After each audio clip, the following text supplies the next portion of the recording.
All right, well, good afternoon, everybody, and welcome to today's webinar. My name is Amy Jewett, and I am the Senior Coordinator for the Pennsylvania IMAP Invasives Program at the Western Pennsylvania Conservancy and Pennsylvania Natural Heritage Program, and I'm based in the Pittsburgh area. Today's webinar will highlight the 2026 Pennsylvania Invasive Replace-ive Program, which is scheduled to take place this spring. The program offers property owners the opportunity to receive free native trees and shrubs by first removing one or more invasive plants from their property. And today I'm very pleased to be joined by Celine Colbert, the Department of Conservation and Natural Resources Urban and Community Tree Canopy Coordinator. Celine is going to provide an overview of the Invasive Replace-ive Program, the 8 giveaway events and locations, how to register, and also tips on removing Tier 1 invasive plants from your landscape. Selena spent the last decade assisting Pennsylvania communities to improve their tree canopy through technical assistance and playing matchmaker between projects and funding streams. In her current role, she also manages the Pennsylvania TreeKeeper map and the Commonwealth's Tree City, Tree Campus, and Tree Line programs. Celine is currently helping to lead, plan, and organize the DCNR's efforts to host the 2026 Pennsylvania Invasive Replace-ive Program in partnership with others from the Pennsylvania Governor's Invasive Species Council, Penn State Extension, Pennsylvania Sea Grant, and the Western Pennsylvania Conservancy. And funding for the 2026 Invasive Replace-ive Program comes from the Pennsylvania Department of Conservation and Natural Resources. Please note this webinar is being recorded and will later be posted to the Pennsylvania IMAP Invasives YouTube channel. It will also be sent out via email to all webinar registrants. If you have any questions during today's webinar, please type your question into the Q&A feature that we have available here in the webinar. Your questions will be answered either during the webinar or also or at the conclusion of Celine's presentation. And also for more information about the Pennsylvania Invasive Replace-ive Program, please visit the program's webpage, which is available on the Pennsylvania Department of Agriculture's website. So I'm going to go ahead and turn things over to Celine to begin our presentation. And welcome, Celine. Yeah, thanks so much for having me. Thanks so much for joining us today to learn more about the Pennsylvania Invasive Replace-ive Program. Just a little bit of the history of the program. This is our second year offering this. Last year was our first. We had 5 events throughout the state. This partnership began thanks to, on the DCNR side, some Forest Service grants that were expiring. They were 2020 era. We wanted to make sure to spend them on impactful work, but we only had a little bit of time to do it. So a tree adoption program seemed like a great opportunity to reach some of the areas that we don't generally touch with our work, being able to work within private lands as an important part of our statewide tree canopy. We were exploring this idea while at the same time the Pennsylvania Invasive Species Council was looking at what some other states were doing with Bradford pear bounty programs, incentivizing invasive removals. So we were lucky enough to put our heads together and create a program that utilized both facets of this. So rewarding people for removing their invasive species within private lands with some native options of trees and shrubs.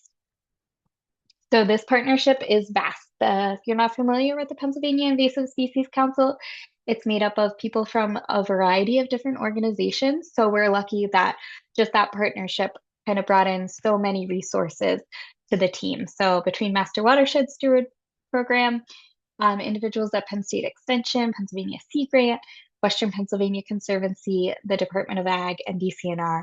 And then this year, we were able to bring in Alliance for the Chesapeake Bay as an additional funding partner as well. So really cool to see this program growing over time. Our initial year, last year, we were able to distribute 1,313 trees and shrubs throughout the state. This year, we're distributing 2,200 trees and shrubs throughout the state, and it's a number that we hope to see growing moving forward. So incentivizing landowners who are removing invasive woody plants, we're really focused on trees and shrubs with some native options.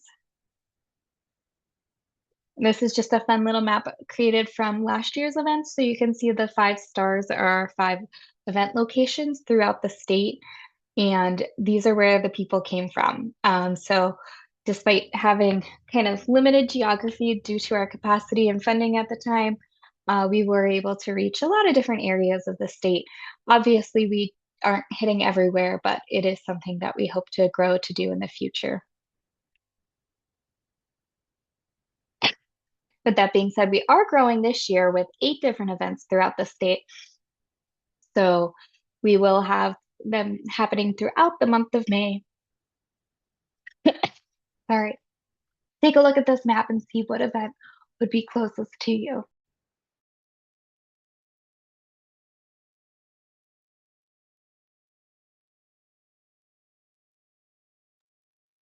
My apologies, getting over a little bit of a cold.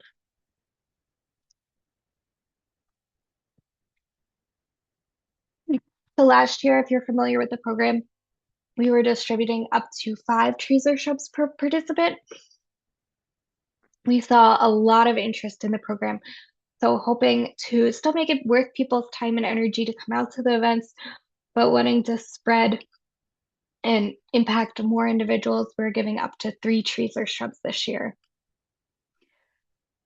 Sorry. One of the other changes is that we will be offering shrubs at each event. We were limited by our funding sources last year. We were able to offer shrubs at one event, but this year we are offering them at all of our events. We are changing as well to time slots for registrants. So as you go to register, you can choose a time slot that you plan to arrive within. We saw a lot of people coming at the very beginning of our events last year and then it kind of trickling down. And we just really want to be able to make sure to spend time one-on-one with people, talk about the tree species options and shrub species options, help them understand what would be a great fit for their site, make sure that they're feeling good about their invasive removal strategies, their care strategies for these plants that they're bringing home. And we're going to have tree experts available at every site to answer your questions, work with you on species selection. And these time slots should allow a little bit more time for that interaction. Though the species are still available, first come, first served. We do get questions, what species are going to be available at our site? And it's a tough question to answer. We have different species at each individual site. We're sourcing from some different nurseries, as well as thinking about what would do well in the different localities.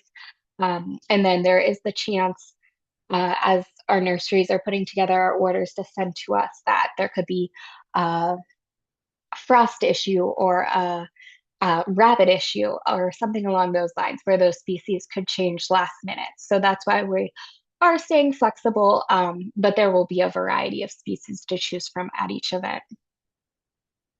These species are going to be in 2-gallon sized pots, predominantly. I think we have a couple 3 gallons mixed in just because of species selection, but as you can see on the right, here's an example of that tree, so you can kind of start to visualize what size plant you might be bringing home.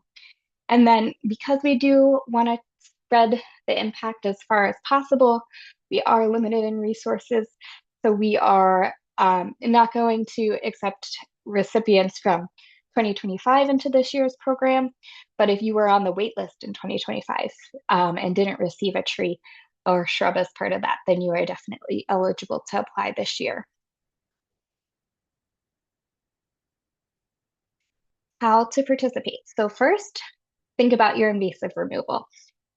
Identify your invasive. We're going to dive into all of these steps a little bit deeper. But identify the invasive, photograph it. As part of your registration, you'll need to add photos of the removals and then remove it and take an after photo. Then register for your nearest event. March 31st, our registration's open. We'll have some information later in the presentation to make sure you are up to speed on how to do that.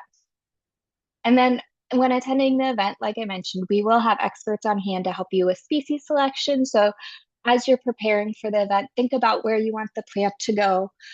Think about if it's a wet site, if it's a sunny site, if it's an area where you'd be open to having something like a fruiting plant, or if it's an area where you kind of don't want that. Um, Maybe you have room for a larger shade tree, maybe it's a smaller site and you're thinking a little bit more like a shrub. So come in with kind of your goals and idea of the site, and we'll help you match to the right plant. And then once you get home, plant your tree, protect it, and care for it. We'll have some tips on how to do that later as well. So as far as identifying the species, there's a lot of great resources out there. Your local DCNR service forester is a really great resource to just be aware of for this and other things as well. Every county has one. They're listed on our DCNR website. You can go and find the one that serves your county. And these individuals are a free resource for anything tree related, really, and forestry related. So if you send them photos of a plant, they can help you identify if it is an invasive or which invasive it is. They can provide tips for how best to treat or remove it. If you're a private landowner and you're dealing with a lot of invasives, um, please reach out to them. They can have some tips on who to work with or how to address that on kind of the larger forest scale as well. We also have species fact sheets on our website. So these are available for every plant that is listed as invasive in Pennsylvania, and they are a great resource. They have some identification information for each species. They have some replacement suggestions for each species, and they also have really great tips that are specific to removing those species. And last but not least, identification apps. So this is something that is new and emerging, but a great tool for your toolkit. I personally love Seek by iNaturalist. It's for anything living, and you can just use your phone camera, get a identification, and I've done it on trees that I know or plants that I know what they are, and I'm really impressed with its accuracy. So a great place to start and then kind of follow up with some more research. I know Leaf Snap is another one. There's various tools out there. I also want to make a plug for IMAP Invasives. So this is a free tool where you can record and report invasive species. So this really helps to inform decision makers. You can create an account on the website, or you could even just go in and log invasive location with their form. All questions about this, go to Amy. She is a great leader on this, um, but a really great resource available where you can input information that can really help drive some decisions around invasive management throughout the state. So what invasives are we targeting? So like I mentioned before, trees and shrubs are what this program is limited to. And as far as what that goes, we have some tier ones that are of special concern to us. Like I mentioned, how we originally were looking at some Bradford pear bounty programs. The calorie pear is one of our top species that we'd love to see removed as part of this program. Tree of Heaven is another species that we would love to see removed as part of it. I will give a full disclaimer on this one. If you're just planning to cut it, it's not going to fully control it. It might make it angry. Really think about how you're removing Tree of Heaven and check out our fact sheet resource for some tips on how to remove that one. It's also one that's really commonly confused with our native sumacs. So one identification tip that I really like is if you break a twig of Tree of Heaven, it's going to have a pith or center of that twig that kind of looks like peanut butter and has a really bad smell. That is a clue that that is Tree of Heaven and not our native sumac. Some other ones are princess tree, Norway maple, Japanese barberry. I know these are some really common ones, heavily planted, found in nurseries still today, but ones we would really like to see removed from the landscape, along with burning bush, butterfly bush. I know butterfly bush is kind of a shock to some people. A lot of people buy it really wanting it to be something beneficial to our native pollinators and butterflies. It's kind of like giving them a lollipop as opposed to some nice fruits, vegetables, proteins. Butterflies might come and drink the nectar, but it really doesn't support the full life cycle, and it is invasive. privet, autumn olive, and then some other woody trees and shrubs. Things like honeysuckle would also qualify as long as it was the shrub honeysuckle variety.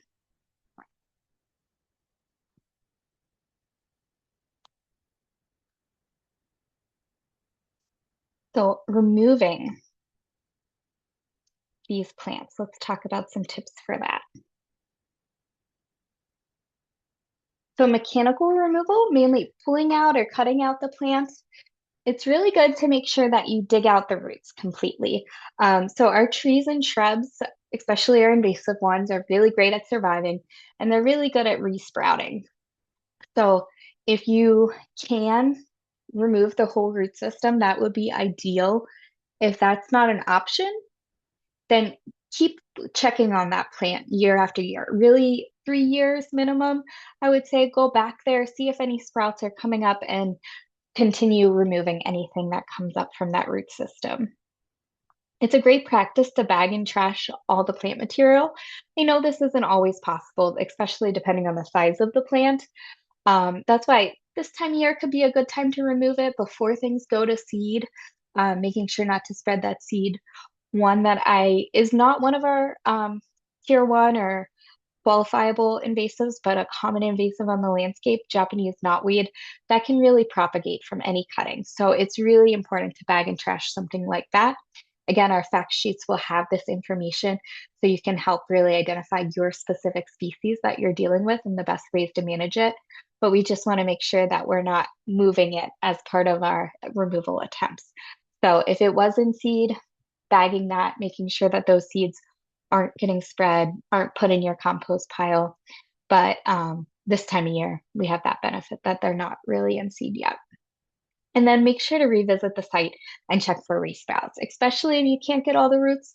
But even if you think you got all the roots, it's really good to go back and kind of check out that area. Even if you were very successful in getting all the roots, seeds from prior years might be starting to sprout. So just checking out that area and making sure that nothing new is coming in year after year is really great practice. So these are some fun pictures I wanted to include from last year's applicants. So great example of what I believe is a burning bush getting cut out and removed. I know a lot of these species that we're talking about are really common in landscaping.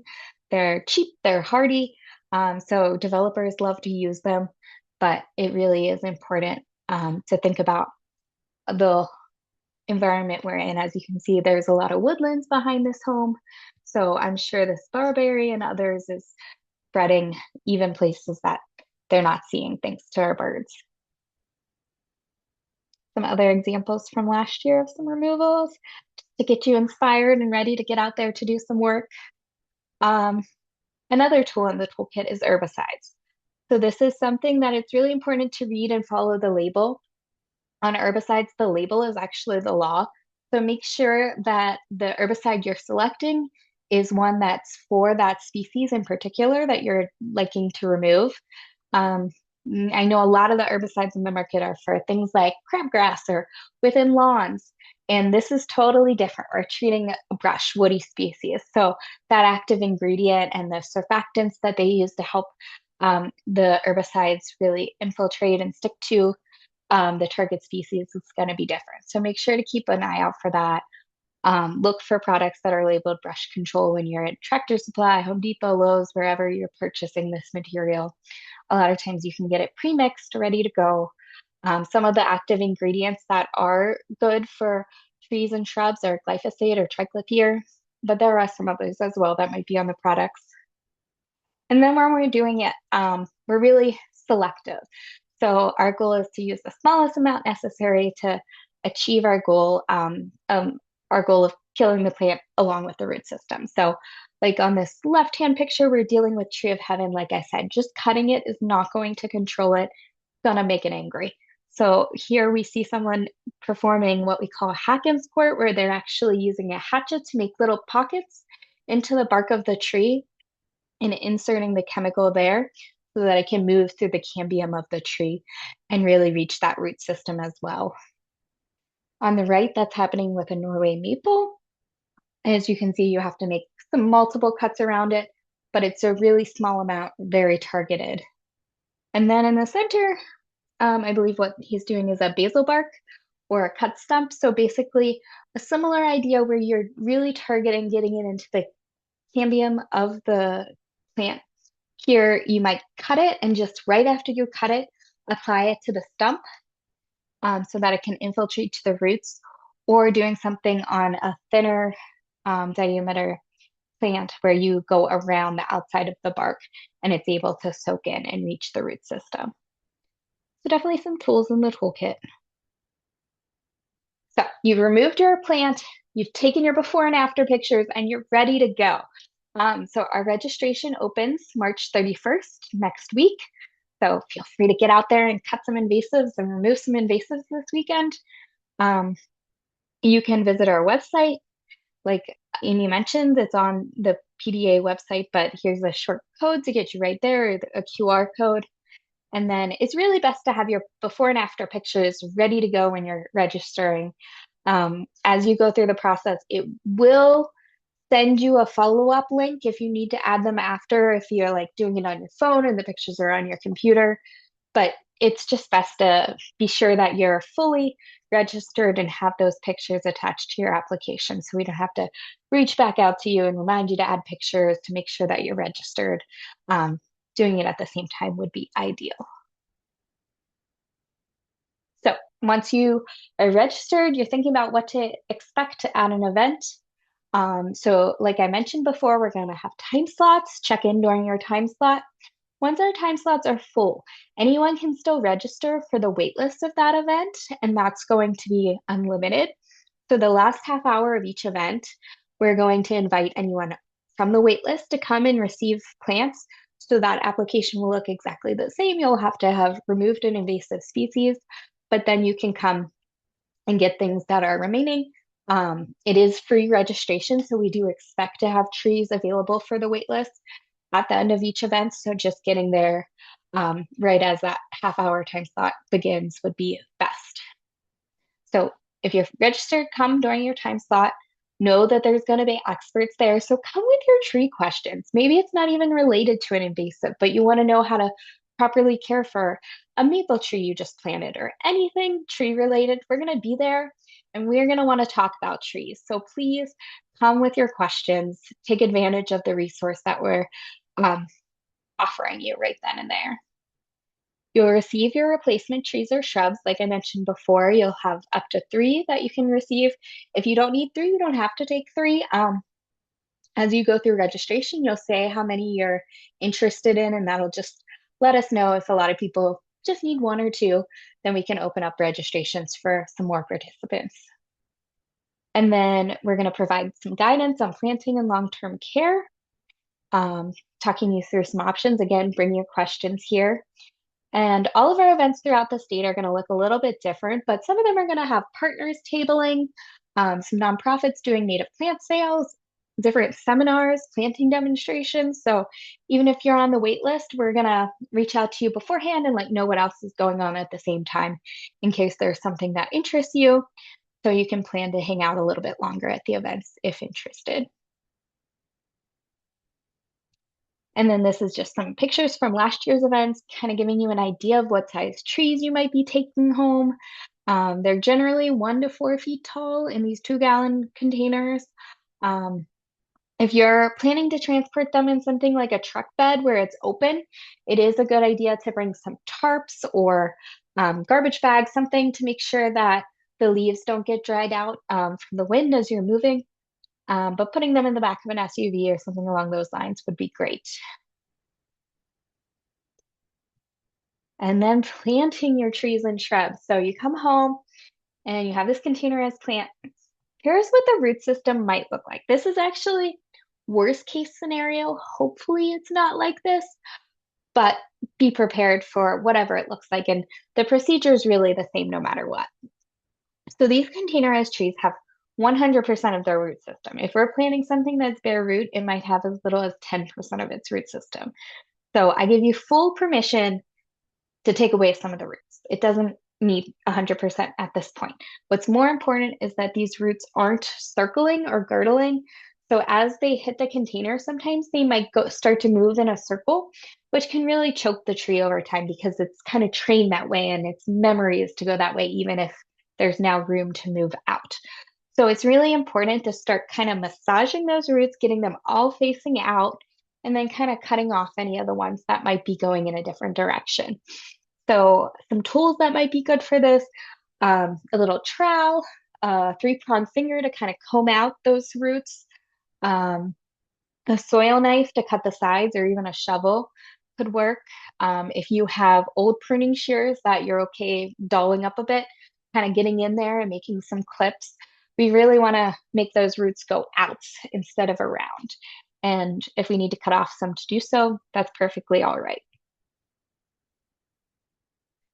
When we're thinking about the hole that we're going to put these trees in, it's really important that it's not too deep.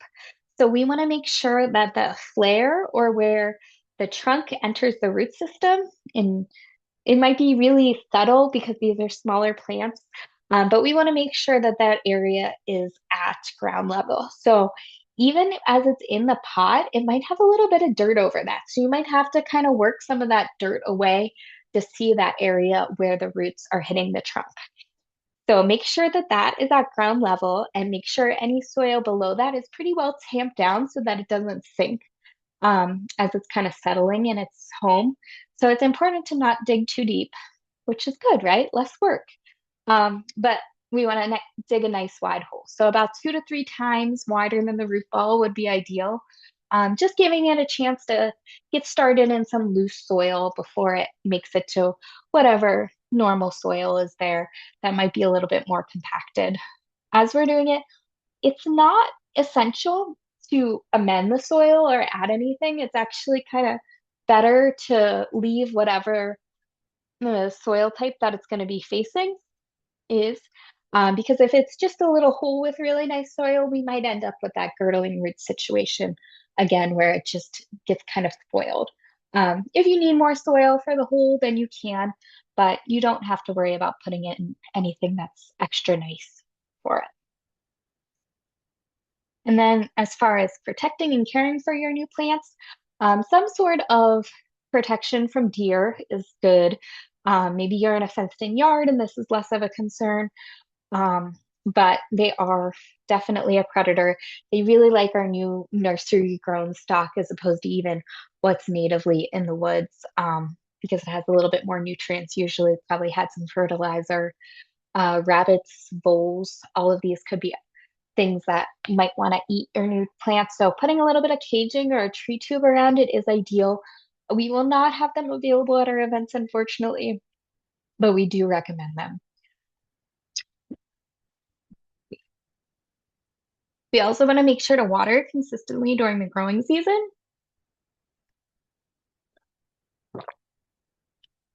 So what this might look like is a deep, steady soak about 1 time a week. If it's really dry, maybe a little bit more.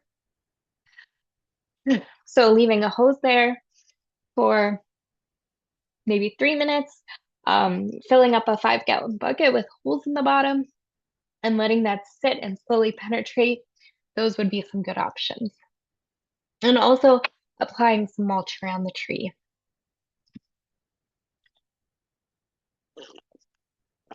Excuse me. So when we're thinking about mulching, it is really important that we don't over mulch. So the photo on the right is really common. We see this a lot. It is harming the tree. We want to make sure that no mulch is touching the bark of the tree and that there's good airflow getting to that area.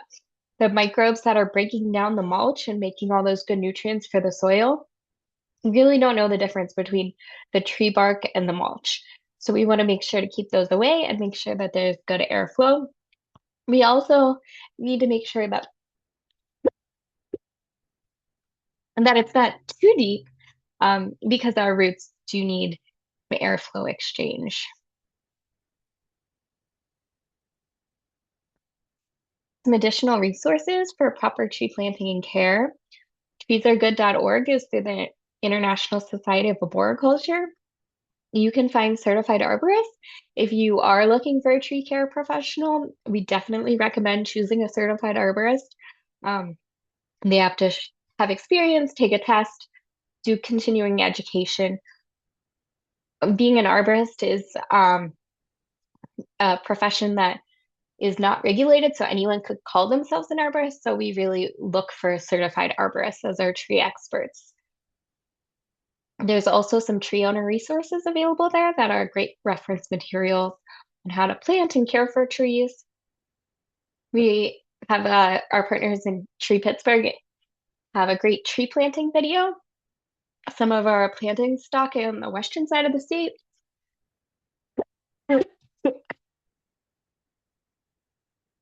is coming out of Tree Pittsburgh's nursery. So the example that they're planting there is really exactly the same size and type of container that we're going to be receiving as well. So it's a great resource. And then there are local resources available. So thinking about, like I mentioned before, our DCNR service foresters that cover every county. Penn State Extension has master gardeners and master watershed stewards who are volunteers that are deeply trained and available to answer lots of questions and help you. All great resources. And then I just wanted to share some information from because we had this event last year, we were able to collect some great testimonials, the impact of the program, get you motivated, get you ready to do some removals. Um, Stephen here only had to remove one plant to get his trees, but he removed more than 20. So feel free to get carried away with the removals of invasives. We love to hear about it.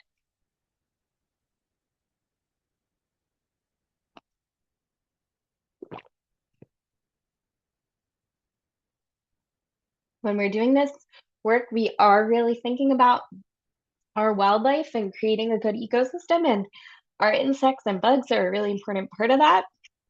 So really happy to see other people getting that, different participants of our events.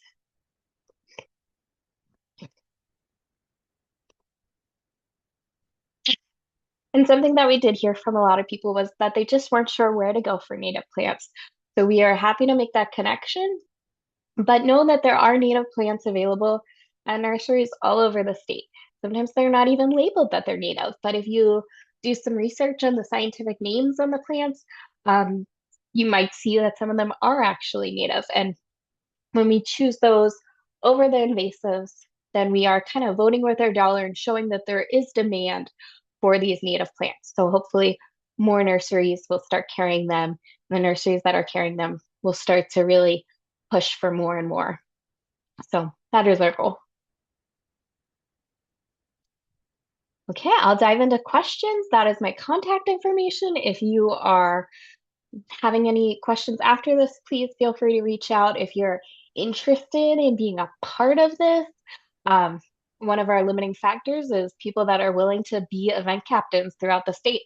So if you have the time and energy to put in a lot of hard work, but lead a local event, then we would love to hear from you as we're thinking towards the future.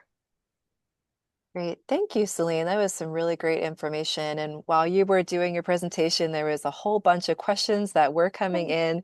So I will go through them in the order that we got them and, take your time in answering. So the first one is from Susan. She said she participated last year in 2025 in the program, and she's asking when will she be eligible to participate again? Yeah, so we don't have a clear answer for you. We hope to continue this program every year. We don't have stable funding to be able to do that. So we're just kind of going year by year. Um, we wanted to spread the love a little bit. So not this year, but that doesn't mean that you're out of the program forever, certainly. Great, thanks. We had a question from Bob. He's asked, or he's saying that most of the trees and shrubs in his area are not in bloom yet. Other than the links that you shared today, Celine, how can folks know or be sure of what they are removing? And that's a great point. Yeah. So, one of the interesting adaptations of invasive species is that a lot of times they leaf out first. So, if you see something that's in leaf before everything else, that's a red flag that you should kind of take a closer look at that. It might be an invasive. Um, the you can identify plants from the twigs and the buds. It is harder. So just talking to experts, reaching out to your service foresters, sending pictures would be some great tools if you have something that you suspect is an invasive. Great. Thank you. We had a question from Shannon, or sorry, Tina. She is asking, does English ivy make your qualifying list for removal and the replacement program? It is not a tree or shrub, so that unfortunately would not qualify um, for our program. Yeah, but also great to get rid of. We do I was just encourage going to say, that. don't feel like you can't get rid of it. It definitely is an Yes. invasive, yes. Okay, so we had another question from someone that's asking, do you know of any collection events for trash removal of the invasives, or are there dumpsters in the area we can use to dump the invasives? I don't know any such things. I know local municipalities sometimes do have compost facilities or something along those lines, but I don't know throughout the state. Okay, we had another question. What time on March 31st does registration open? Okay, so we have scheduled it to open at 12:01, like right after midnight. But there is the disclaimer that we will not be available to tech support if there are any issues until normal business hours. So feel free to jump on, but know that we can only help during business hours. We're not going to be up at midnight, unfortunately, or maybe Very fortunately. good. Yep, good to keep in mind. Yep. Another question from Carl. He says, we have an HOA with 35 Bradford pears that are full grown, about 30 feet tall. The trees line the road into the housing community. Removal and replacement will be expensive. Are there any state programs designed to help with this type of project? Unfortunately, no. Sorry to say. Yeah, I wish there was. We had a question from Bethany. She's asking, when you use the herbicides, will this be harmful to the insects in the vicinity? Also, if I already have cut down, if I've already cut down some tree of heaven in our lawn, can I still apply the herbicide? I think the roots are too well established to dig them out fully. Yeah. Um, so as far as effects on insects, that's why we want to be really targeted and lessen that. I can't say for sure. Well, but we want to be really targeted. A lot of times when we hear about herbicide studies, we're thinking about the agricultural setting where it's being sprayed repeatedly and very vastly. So with this approach, we're very targeted and we're really working to lessen those impacts.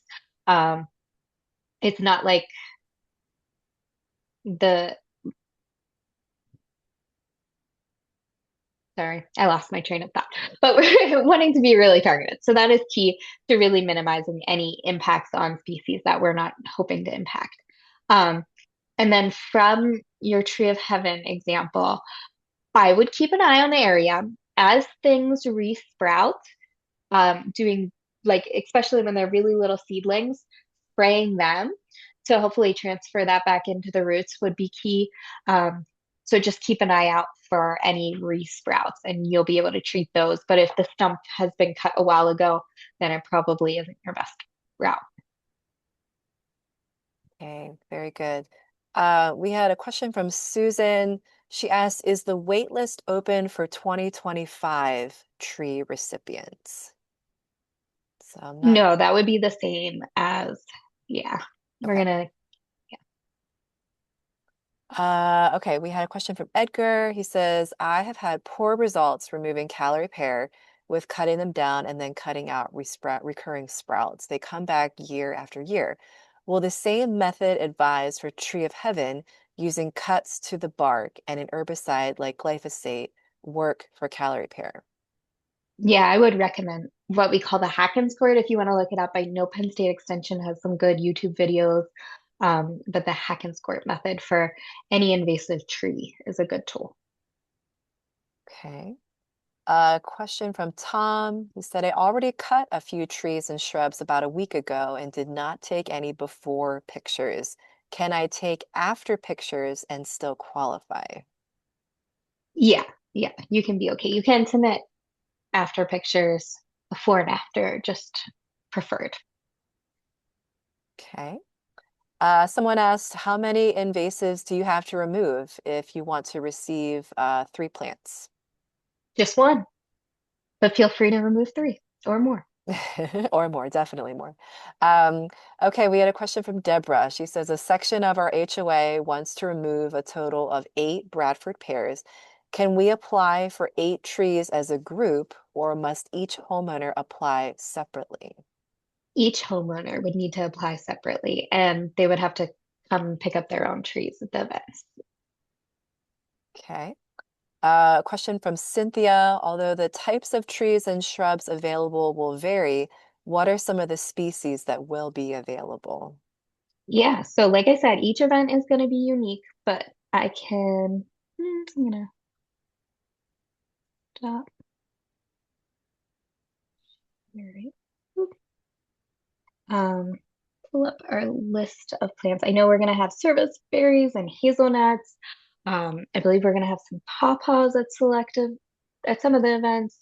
I know we're going to have some hawthorns.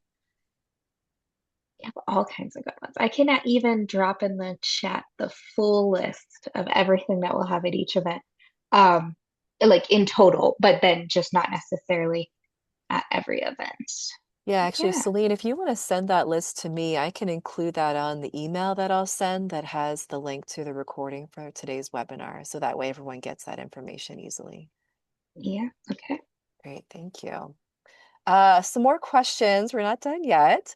Diane is asking, what is the registration deadline? Is it possible to take the before photos and register, and then once removed, send the after photos, but prior to the pickup date? I would not have them removed before March 31st. Yeah, so if you register and you don't have the photos as you're registering, then we're going to send you a link where you have to put in your information so we can match you to your registration, but you could add photos. So you would just want to do that. And do we have a deadline for when people should register by? Does it close at some point? Registration closed. Yeah. Just it will not close. It likely will sell out. So like we mentioned, first come, first serve, get there sooner rather than later. Um, but the wait list will be available up to um, the event. So we have events starting early May, all through the month of May, and it's all the same registration form, so it'll just remain open until all of our events are done.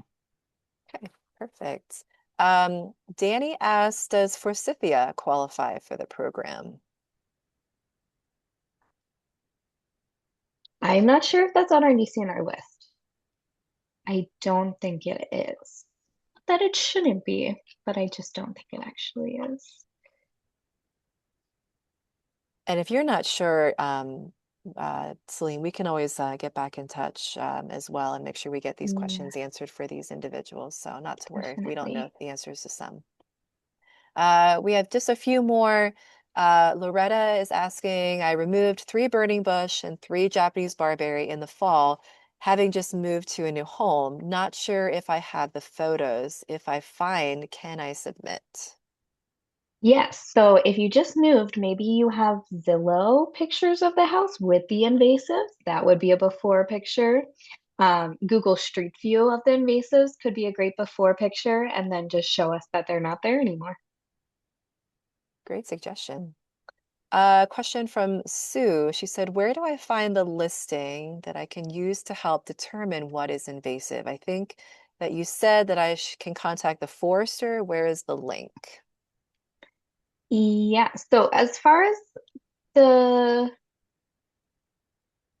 list of invasive species, I'm going to type it in. So there's a link available. That is our list. I just looked. Forsythia is not on it, but any of those tree or shrubs would be eligible. And then what was the question about the forester? Do we? Yeah, if we have like a I link don't. to how to contact the service Yeah, foresters. And again, I can Celine, type that's the something link. that we can send out in an Okay, email to perfect. everybody. Yeah, So if you want to send that to me, that would probably be the easiest way to do that. yeah. We had a question from Tony he's asking, is Vincus or periwinkle considered invasive? Um, I would direct you to our invasive species list. It would not be a qualifying species because it's not a tree or a shrub, but Yeah, it is definitely invasive. We have at least I know two species okay, of periwinkle that are considered invasive. on our list. Great. Yeah. Susan is asking, can we register on the 31st and add the pictures later? I believe you did just answer that question and you said, yes, we can do that. And then one final question from Jonathan. He's asking, is Japanese spindle tree on the invasive list? I don't think we have that one on. Yeah, I'm not familiar with that one. So that's all the questions that we have. Celine, thank you so much for doing a great job on your presentation. I'm sorry you were battling a cold at the same time. You really I'm did sorry, I'm awesome. sorry. No, don't be sorry at all. You did fantastic. If folks have any other questions, I would say please reach out directly to Celine. She can answer your questions or, put you in touch with the right individual that can answer those questions. And, be ready to register on March 31st. And so again, we're just also excited that everyone is really looking forward to this event. We're very excited about it as well. So thanks again, Celine, for your time and your expertise. We appreciate it. Yeah, happy to be here. All right. Thanks, everybody. Take care. Thanks.